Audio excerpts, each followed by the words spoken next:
These are the NBA Nepo babies that failed, starting with Zaire Wade.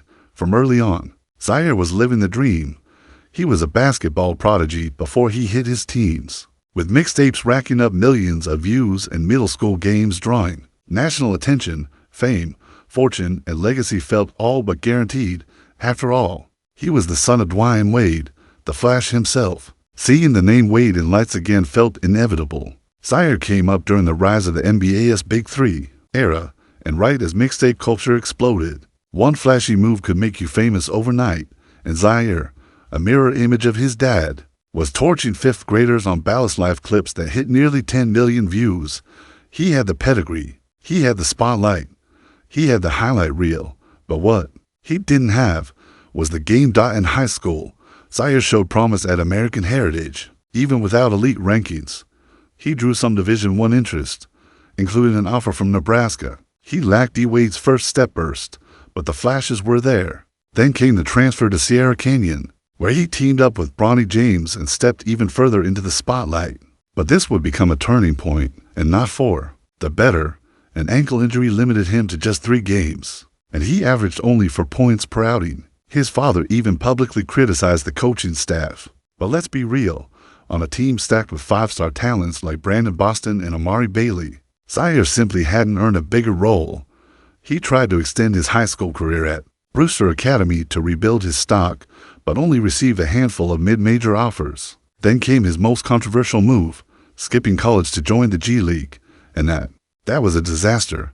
Let me be clear, the G League is not for development. It's a glorified talent showcase, where 10 guys are all fighting for one job. It's not about team basketball.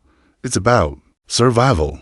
Zaire wasn't ready for that. Thanks to his father's part ownership of the Utah Jazz and their G League affiliate, Zaire got a spot, but he was exposed fast. He averaged 9 points per game, shooting 26% from the field and just 18% from 3. The G League didn't just humble him, it revealed every hole in his game. Zaire lacked a reliable right hand. His frame was too slight for contact. His jumper wasn't consistent. The flair we saw online didn't translate when the game got real. Now let's be fair, Dwayne Wade wasn't a perfect player either. He was an undersized guard who couldn't shoot threes, but he worked like hell. He became a mid-range assassin, a defensive hound, and got so jacked people accused him of using HGH. Zaire, he didn't fill out his game the same way. He just didn't complete his skill set, being an undersized guard who can't defend, can't shoot, and isn't a reliable playmaker. It just doesn't cut it. In 2023, Zaire joined the Basketball Africa League, where he played for games, averaging 9 points. For rebounds and for assists, he stayed focused and tried to tune out the noise. But the writing was on the wall. He entered the G League draft twice, in 2023 and 2024, and went undrafted both times. And here's the hard truth.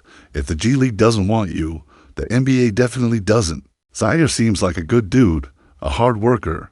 He clearly wants it. But the NBA isn't about legacy, it's about production. His dad literally owns part of an NBA team. His dad's jersey is still on bedroom walls, and his son can't even get a G League spot.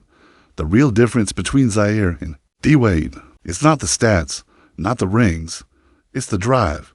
Dwayne came up from nothing, undersized, overlooked, underscouted. He had to make it. Zaire, born into money, fame, and access. He never had to overcome anything, and when the pressure finally hit, he wasn't ready. And before Zaire Wade, there was Patrick Ewing Jr. Following in the footsteps of a legend, Patrick Jr. had the name, the connections, and the expectations, but not the tools. After a solid high school run, he committed to Indiana University, where he barely cracked the rotation, just 3.4 points per game. He transferred to Georgetown, his dad's alma mater, and found a slightly bigger role. He won Big East Sixth Man of the Year his senior season, averaging 6 points and 4 boards. But let's be real, it wasn't enough. Patrick Ewing Sr. was a 7-foot force of nature. Jr. was 6 feet 8 inches with an 8 feet 1 standing reach, shorter than some NBA guards. He didn't have the jumper.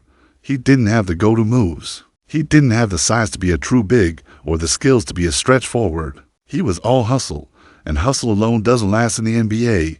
The Knicks, his dad's former team, gave him a shot, It was a feel-good story, but after just 3 preseason games, he was cut. He bounced to the G League, then overseas. He played in Greece, Spain, Germany, always close, never quite there. A hard worker, yes, but a borderline overseas guy wearing the UN name. It's a tough pill to swallow. And finally, the sons of the GOAT, Jeff and Marcus Jordan. Jordan never really wanted the spotlight, but he got it anyway. He walked on at the University of Illinois, quit, then unquit, then transferred to UCF to play with his younger brother. He played just 15 games in 2 seasons before calling it quits. The game just wasn't in him. Marcus had a bit more game. He led his high school team to a state title, ranked as the 60th best shooting guard, and committed to UCF.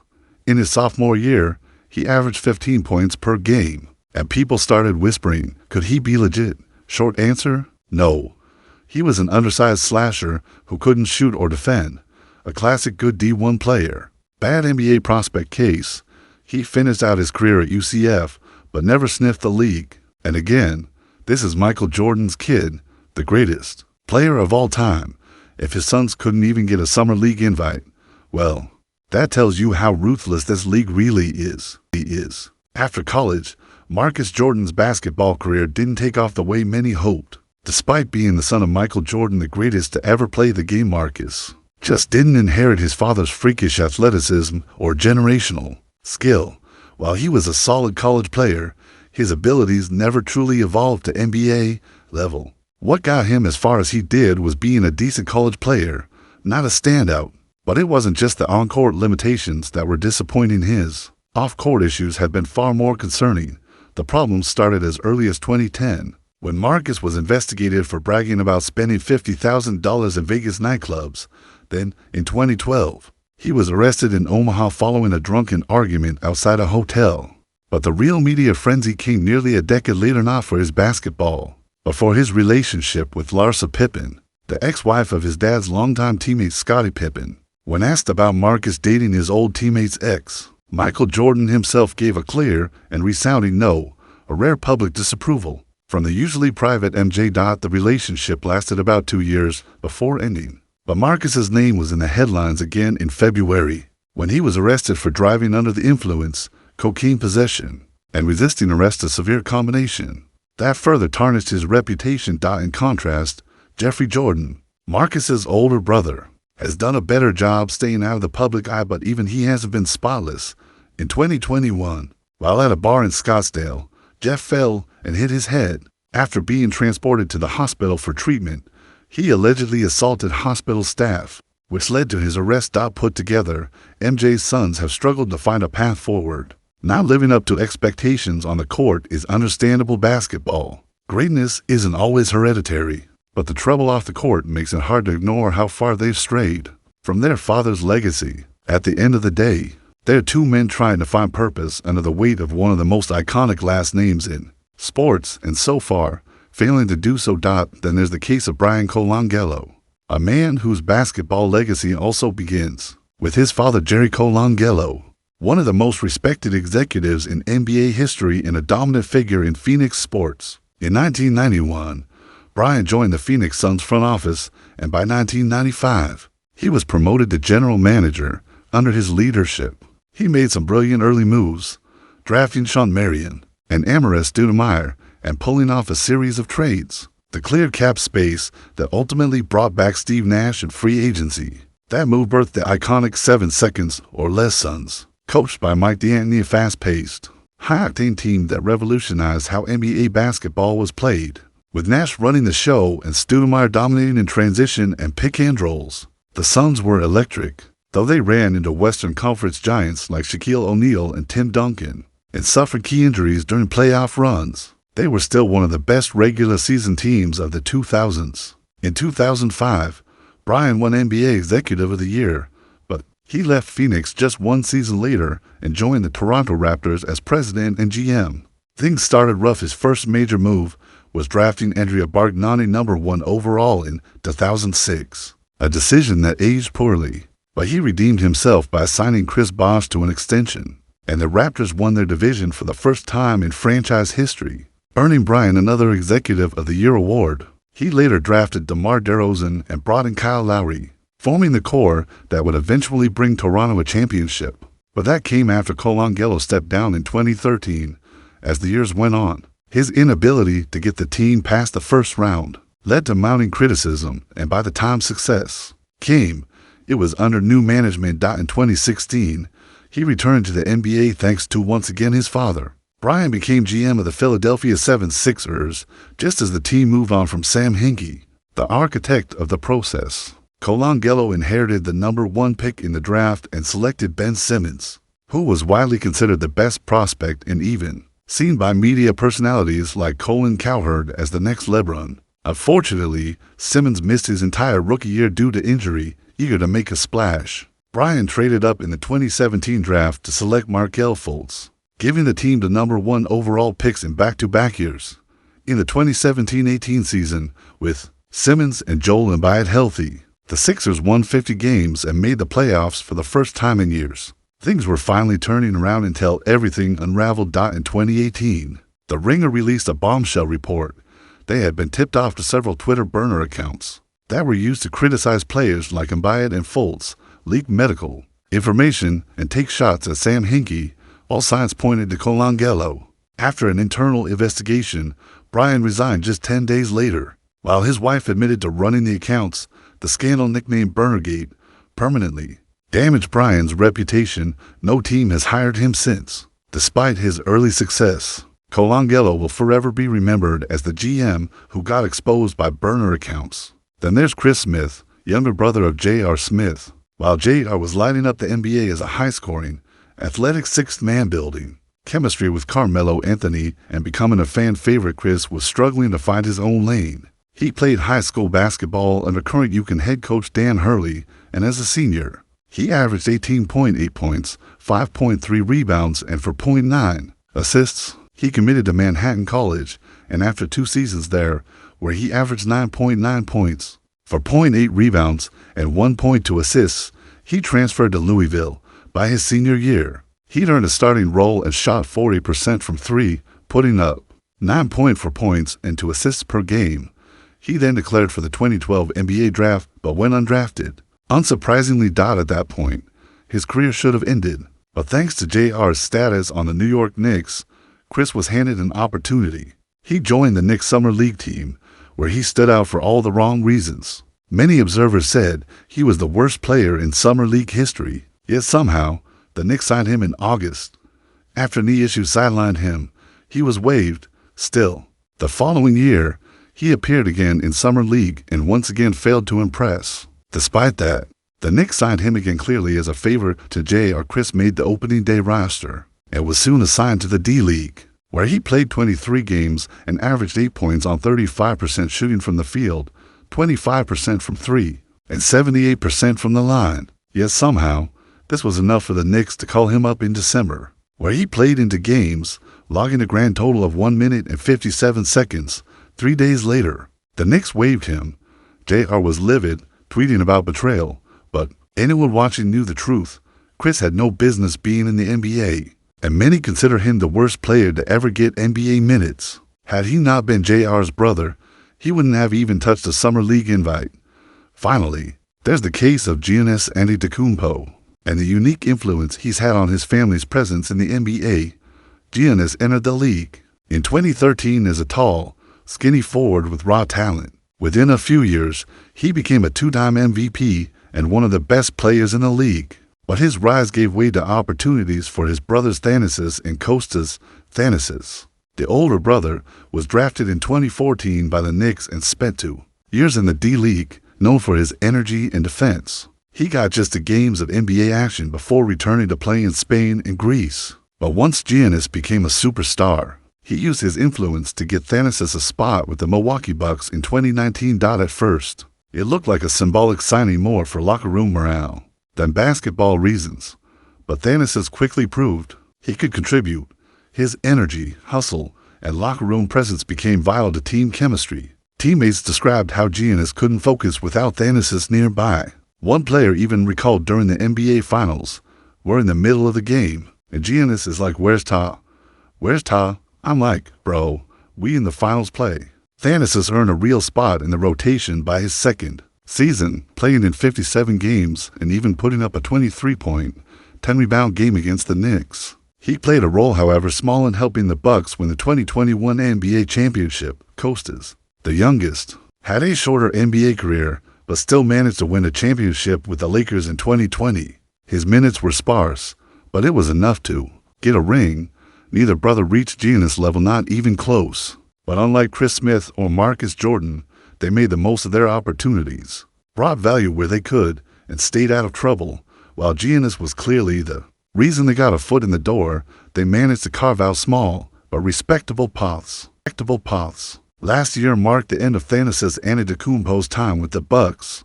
His younger brother, Kostas, never had the luxury of playing alongside his siblings. He was selected with the final pick of the 2018 draft after a couple of seasons at Dayton. Once he got to the league, playing time was scarce just to games with the Mavs before being waived. That's when the Lakers picked him up, and while he only played in 5 games, he still walked away with a championship ring in 2020. Both Kostas and Thanasis lived a dream most hoopers never reach, making it to the NBA and winning a title. But with Giannis as their brother, their presence in the league starts to make more sense. Neither of them were especially skilled. Like Giannis in his early days, they could hoop, but it was all raw athleticism over polish, and even at that, they were worlds away from their MVP brother. The fall of the Los Angeles Lakers in the early 2010s can be traced to several factors. Kobe Bryant was aging.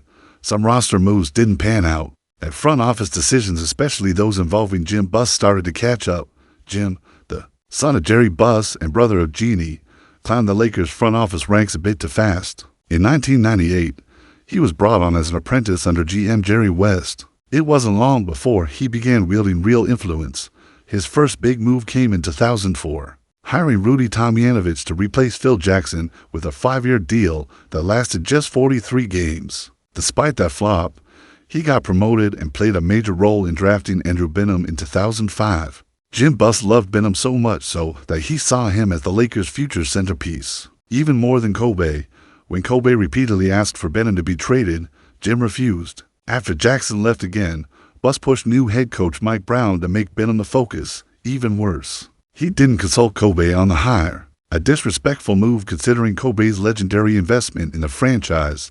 Things got even stranger when Brown was fired just 5 games into the next season. Jim approached Phil Jackson about returning, and Phil was on board until, without warning, Buss changed his mind and hired Mike D'Antoni instead. D'Antoni's fast-paced system didn't mesh with a roster full of aging veterans. The result was a first-round playoff exit at the hands of the Spurs, and the decline didn't stop there. The following year, the Lakers didn't even sniff the playoffs. Jim tried to reassure fans by promising to step down if the team wasn't competitive soon. He then shifted the goalposts to 3 or 4 years. Still, his credibility took a massive hit when he gave an aging Kobe a 2-year, $48, $5 million extension. After failing to get the team back on track, Jeanie Buss stepped in. She fired Jim from his executive role, removed him from the Lakers board, and took away his position as trustee of the family trust. Jim Buss inherited a dynasty, but wasn't equipped to sustain it. He lacked the foresight, instincts, and basketball acumen to manage one of the NBA's marquee franchises. No one knew what the vision was under his leadership, and once he was out, Lakers fans everywhere could finally breathe again. Big market. Teams don't have to do much to attract players, especially a brand like the Lakers. Jim started with Kobe and a young Andrew Bynum and left with Lou Williams and Jordan Clarkson as the franchise's cornerstones. His entitlement and poor decision-making ran the Lakers into the ground. Austin Rivers presents a more nuanced case of nepotism. His 11-year career outlasted most players on this list. But when you consider the hype surrounding him before entering the league, it's fair to say his NBA tenure fell short of expectations. Austin is the son of longtime NBA coach Doc Rivers. Coming out of high school, he was ranked as the top player in the country. But this wasn't due to his dad. Austin was a mixtape legend. He had a killer crossover, limitless range, and would talk trash before torching defenders. At Duke, he made game winners and looked like a lock to succeed at the next level. He had NBA size, an explosive first step, and a deep offensive bag. However, his overly aggressive style and questionable decision-making made him more of a scoring guard than a true point guard. His comparison was O.J. Mayo not a good sign, considering Mayo's quick fade after early promise. Still, Rivers was drafted 10th overall in 2012 and joined Anthony Davis in New Orleans. But things started off rough.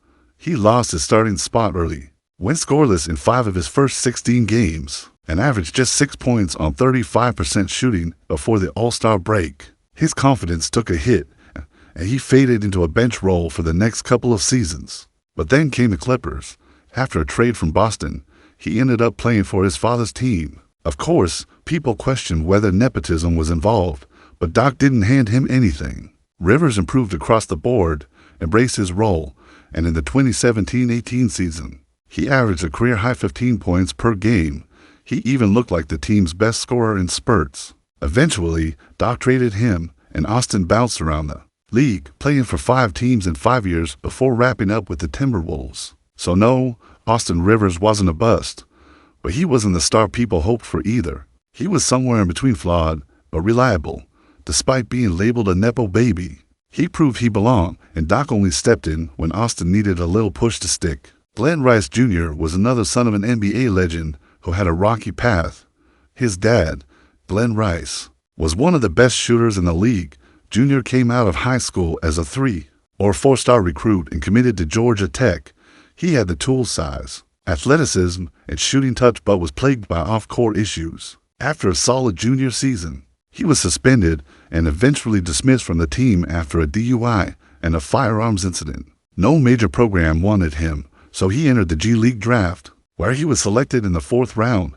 Surprisingly, he flourished, averaging 13 points per game and exploding in the playoffs with 25 a night en route to a D-League title and Finals MVP. This resurgence got him drafted 35th overall by the Wizards in 2013. Injuries slowed him early, but he showed flashes, winning the 2014 Summer League MVP. Unfortunately, he never broke into the rotation, especially after the Wizards signed Paul Pierce. His contract wasn't renewed, and after being shot in the leg, his NBA chances evaporated. Then came a string of off-court incidents, from appearing on reality TV to punching another player and getting arrested. Despite strong overseas performances, he kept getting released for fighting or behavioral issues. Rice Jr. had talent, but was too volatile. Teams didn't want to deal with the risk. Then there's Keljin Blevins, a classic case of quiet nepotism, a fringe prospect from Montana State. Blevins averaged 12 points on a losing team and was nowhere near draft boards. But he happened to be Damian Lillard's cousin, and Dame's loyalty to the Blazers gave him some sway.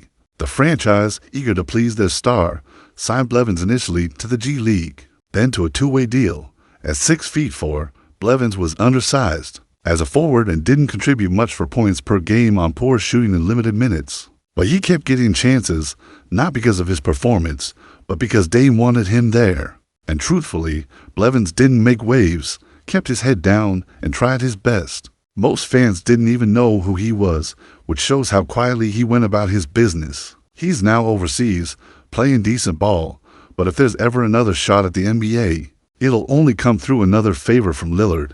Still, he got to live the dream, and sometimes that's enough.